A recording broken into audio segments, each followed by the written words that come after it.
Hey everyone, I just wanted to chat about the perfect substrate for Hoyas. It seems to be a frequent question that I get and that I see online and on, in forums for Hoyas, whether it's soil and what kind of soil, what the components are, or if it's leca or some other new media. I just wanted to show you some examples of Hoyas that are thriving, and I've come to the conclusion that there is no magical substrate, but there could be a perfect substrate for each individual person depending on how they care for their Hoyas. So these baskets here that are hanging, they're both super thirsty and in desperate need of water because I'm really lazy about watering these hanging plants, but they're still in the original soil that they came in from Costa Farms. So that soil gets a really bad rap because it comes super wet, and I think it even has like moisture retaining wetting crystals or something like that. So it's not ideal, but if you're careful about watering, it works just fine. Here's another one of my baskets from Costa Farms. I just left it in the substrate that it came in, so its soil is pretty dense. It's doing okay. It would have been better if I hadn't stuck it outside over the summer because I was very irregular with watering. And you can see there's a black spot right there. I think that's just from getting too wet and maybe being too cold because I waited a while to bring them in.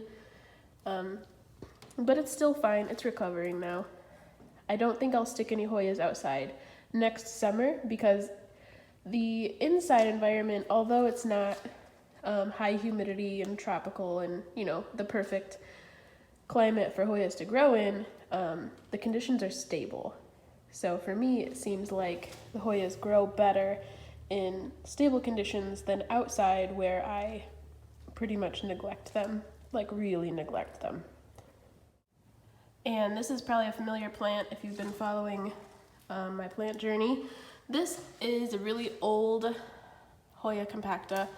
The majority of the root ball is still in the original soil because when I transplanted this, I was not brave enough to try to break up the roots and do anything drastic. So that's probably 20 years old, the base of the root ball, and it's still growing. This is a completely new vine since I've had the plant. This is one of the old vines.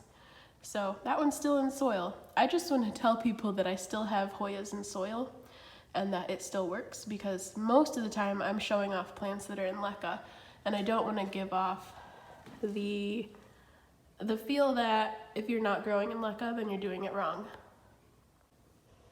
Over here are the rest of my Hoyas. Most of these are in leca simply because I just prefer it now. It just works for me, and you're only going to figure out which substrate you like by experimenting and paying close attention to your plants, because you will start to see patterns, and when you are responsive to what you're seeing, you'll learn more what your Hoyas do based on the conditions you're giving them, because each person's house is a little different, and everything is relative. Like the words that we use when we say like let the top of the pot dry out, that's going to mean something different for most people. So you have to just take that as a guide, try it out and see how it goes, and then adjust based on what you're seeing.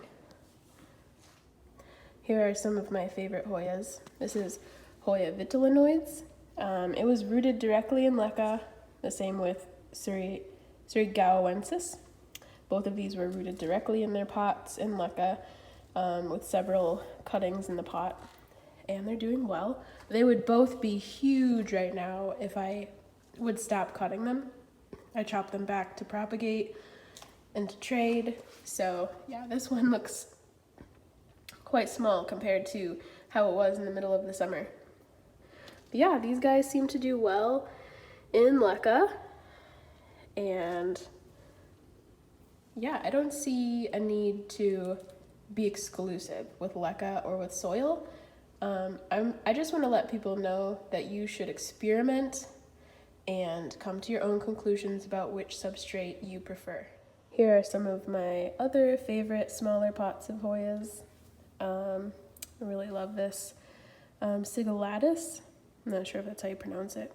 But anyway, the main point that I want to leave you with through all of this rambling is that if you've not practiced propagating your Hoyas, I think you should start doing that immediately.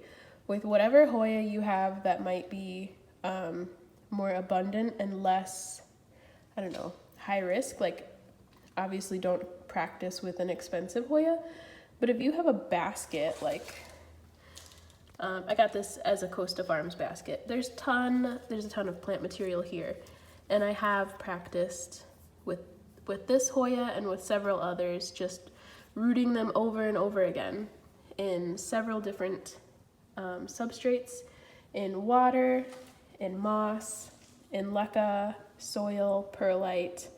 I've tried several methods, and through doing that, I became very comfortable with growing Hoyas in general, because I can start to identify when there's a problem. And then you start to feel really comfortable. If you see a Hoya declining in any way, it's like no big deal. Just chop the top off and reroot it and it'll be fine. Because sometimes you do make mistakes with watering and it shouldn't be a cause for stress. So that's why I think that if you're new to Hoyas, you need to practice rooting them. It's easy. It's not something to be afraid of. It just is a little nerve-wracking to start when you've never done it before, but they will root for you very easily. Just give them moisture.